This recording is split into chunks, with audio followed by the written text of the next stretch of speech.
So I've had this Prius for about 8 years now, and it's been my work, and I have abused the ever living crap out of it, right? So just abused it. Really, I mean, gosh, I've abused it so much that I've gone through an entire abuse cycle, and I've come out the other end really loving this thing. So I've decided to turn it into a camper. Boom. Presentation is not my forte as of now. I want to show you guys a little bit about it. But I basically turned it into a sleeper. This is not really much of much. This is just some vinyl flooring. Boom, boom. And I'll get this out for now. Show you guys all about it. So this is it.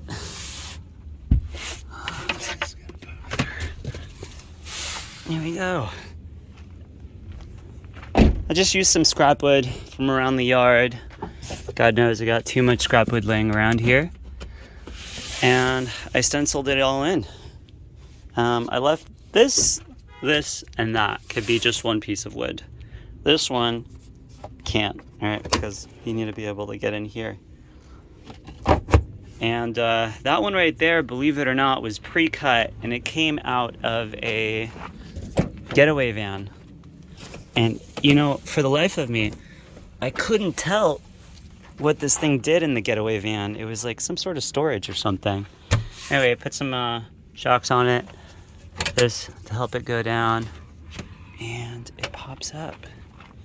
And we love cooking, and I'm gonna find a way to put probably a stove back there. And so anyway, I worked really hard to find a fridge that would fit in this area, and I found a perfect fridge that lets me recline just as much as I need to. Could use a little more, but could always switch it up and have this on my girlfriend's side and then have this over here, which actually would make more sense because my girlfriend takes care of most of the food stuff, so probably should switch it around. Lots of work done. Obviously I took the seats out a long time ago, and this allows for a convenient area. Here we go. Bring this down for storage. And I just put some speaker box material here so that it's somewhat protected. I could have done some sound insulation. Just recently the seats were, oh my god, so bad. And I put some seat covers on and some heated seats in there. Heated seats. And so I had to run some electricity from all the way in the back. By the way, there's a solar panel on here. Rich solar. Actually, one of my favorite thin panels, kind of a waxy material, which I really like. A little less plasticky.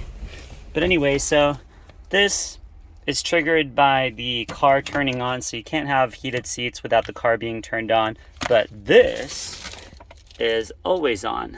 And this was really important for me because I didn't want to have to, if I'm sitting in here and just lollygagging or whatever, I didn't want to have this, I don't want to have to turn the car on to use this. So this is always on USB. Boom, boom. Yeah. So I got the solar panel, and I just like pulled out this trim piece. It helps when you don't really care about the car, just so you know. It really does help when you're not too worried about the car. Because I took out this trim piece, ran this through here. I might put something here to protect it, but just ran through here, put a little thing here, and ran it through here, came out the other side, and actually put in a real solar charger. I didn't want to use this thing as a solar charger. This I got in like a van conversion that is some sort of trade-in or something, but this Yeti's okay. Honestly, I have yet to use it, but basically this is working directly off the battery. And presentation, again, I'm not too concerned about it. And sometimes on my projects, I do like to work in swathes. It's like, you know, you got to kind of sort of pepper it in and see how it goes. I just recently added a little fuse box to here. So anyway, the Yeti puts power out into this fuse box. Actually, no, this is the input, right? This is coming from the battery. This is charging the battery. The battery is charging the Yeti, and the Yeti is putting power out into this fuse panel that I can tap into, because there's only one output for this Yeti.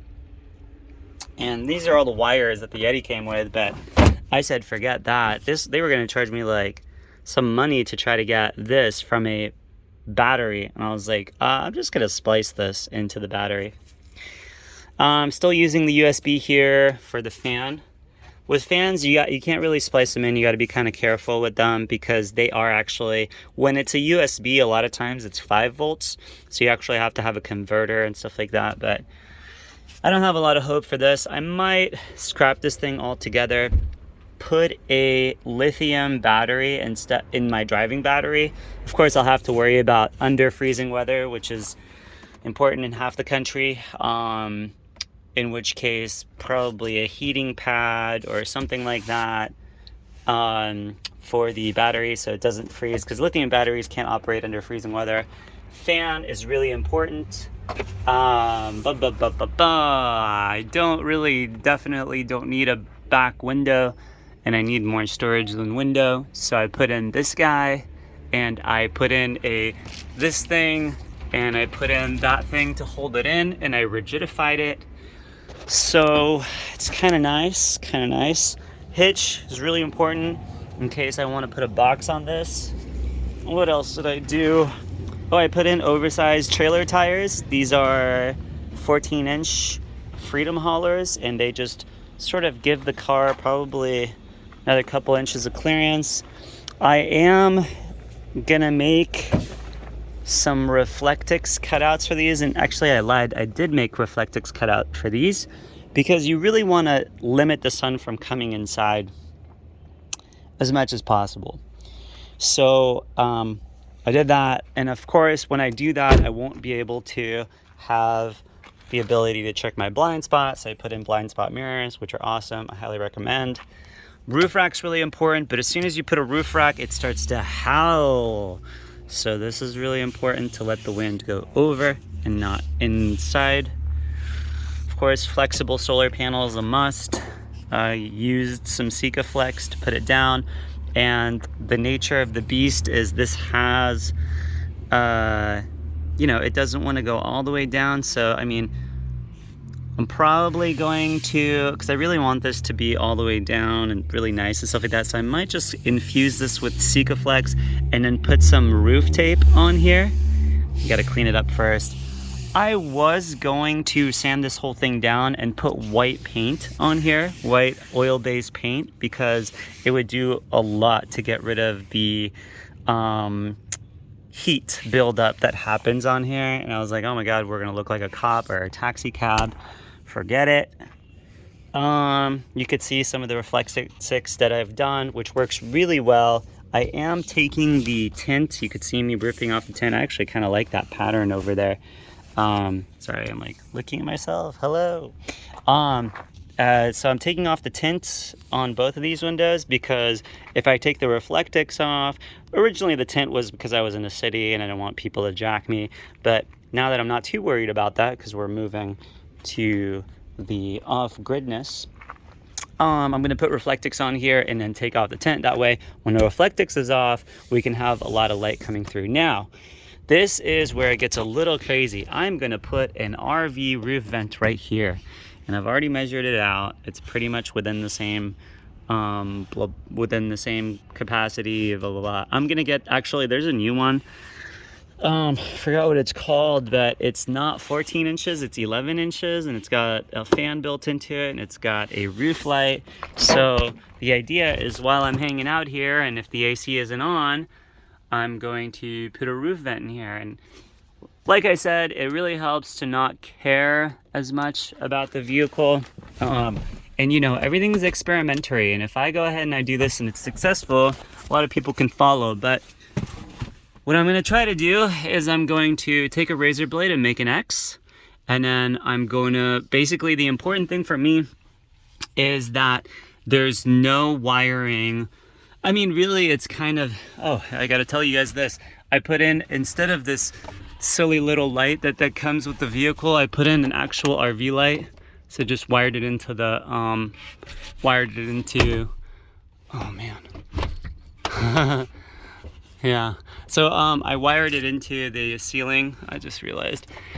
This kind of goes up here, and you can kind of see that this is adding a little bit of weight to the ceiling. And it's not that big of a deal because I can actually take, these are screws going in here, and so I can take, instead of screws, I can take bolts, really tiny bolts, and maybe just one of them, you know? Oh, no, maybe I can't do that because the solar panel's right there. Well, maybe I can. Just figuring this out on the spot. So we got this going into here. Yeah, that will work. So I can take one bolt and pop it up here, put a nut on it, and put a gasket on there. Seals up tight, and that will really suck up everything onto the roof. Although it's not the biggest problem, because if I just like have this up, and just FYI, I did make a mattress for this thing. So when I do put the mattress on this, it's a lot better behaved, because it has a little weight on it, and the mattress comes up and butts up against this. So usually there's going to be a mattress on here.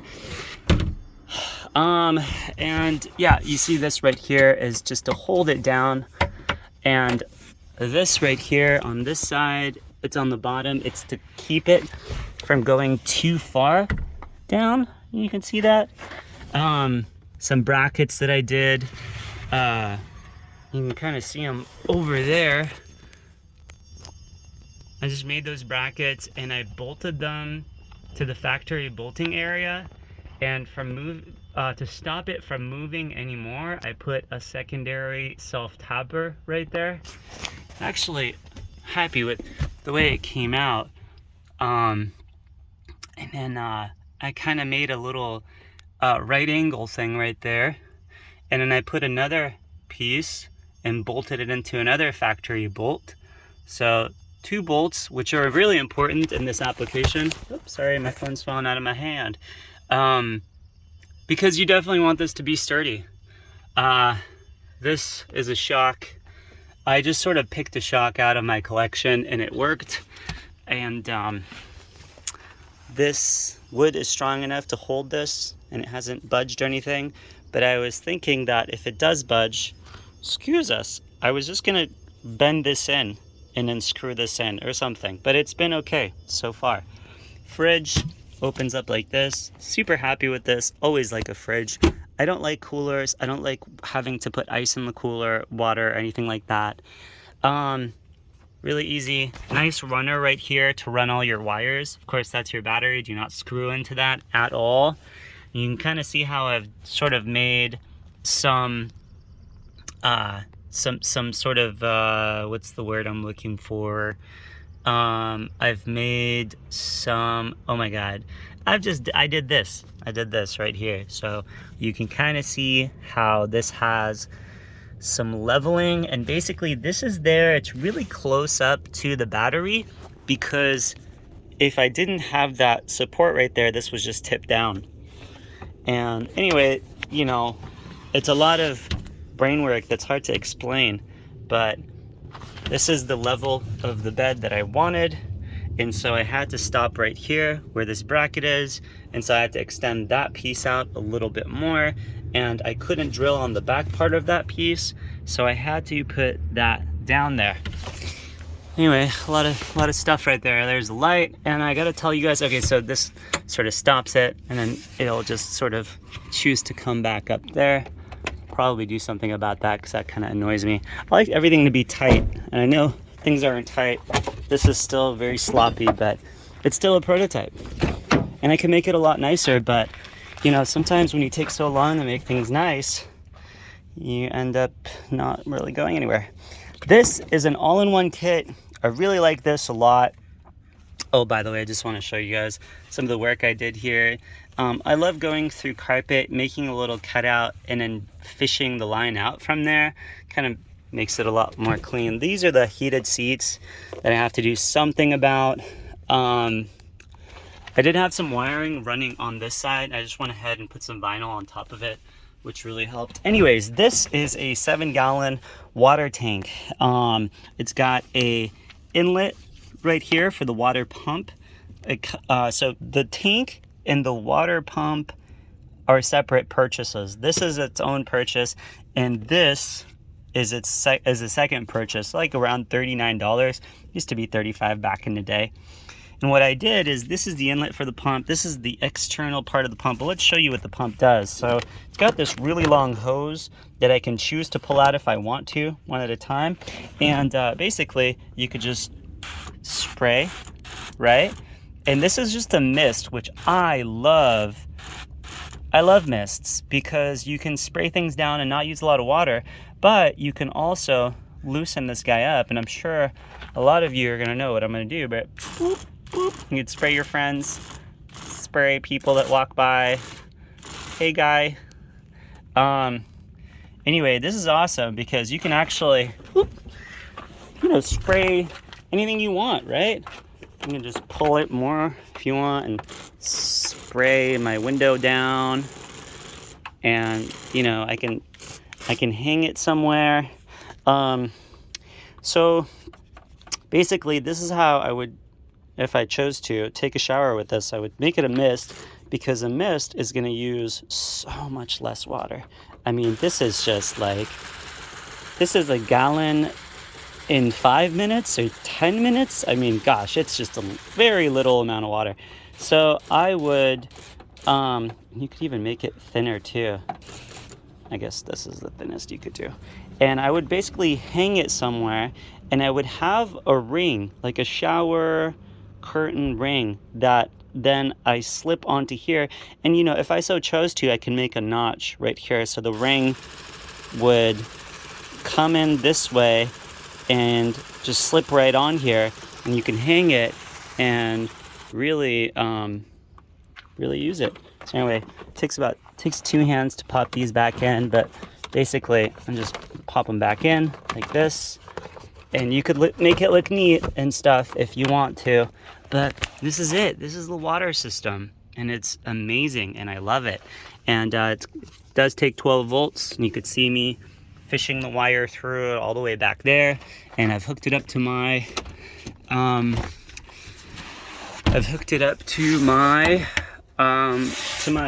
my system, my little system, little battery system, little fuse box.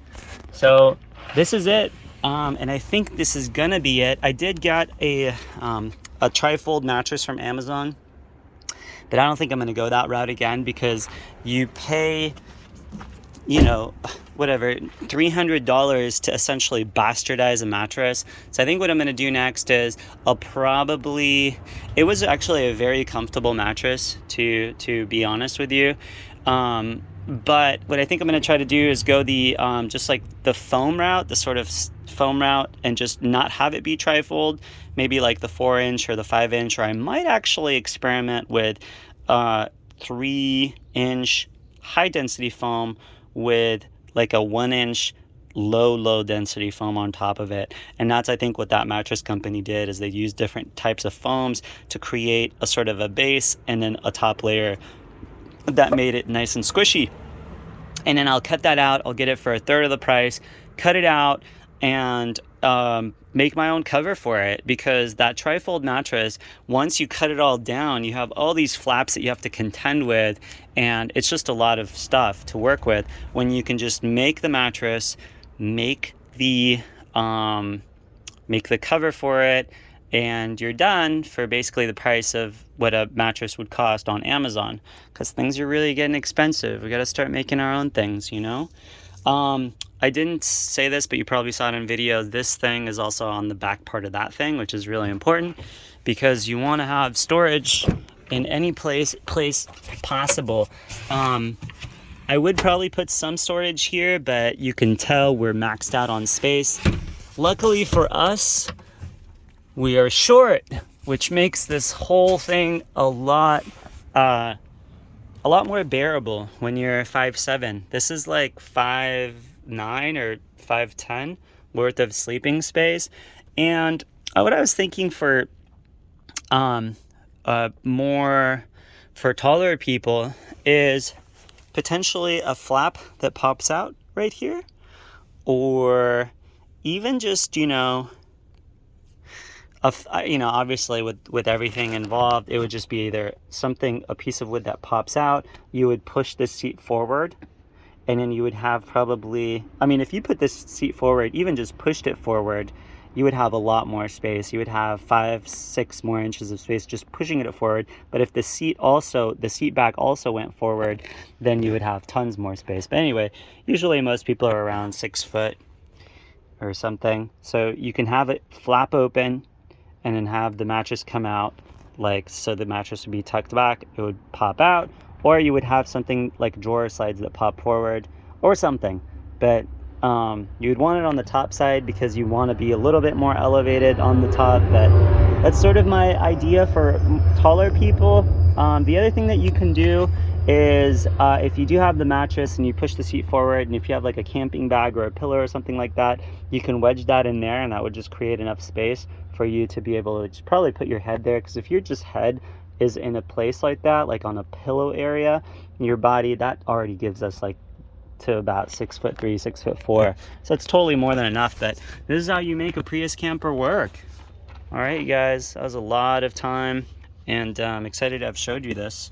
And if you guys want to convert your Prius or any kind of car or something like that out back, you know, and you want to make it livable, this is the way to do it. Also, you can also put one of these guys that I have here.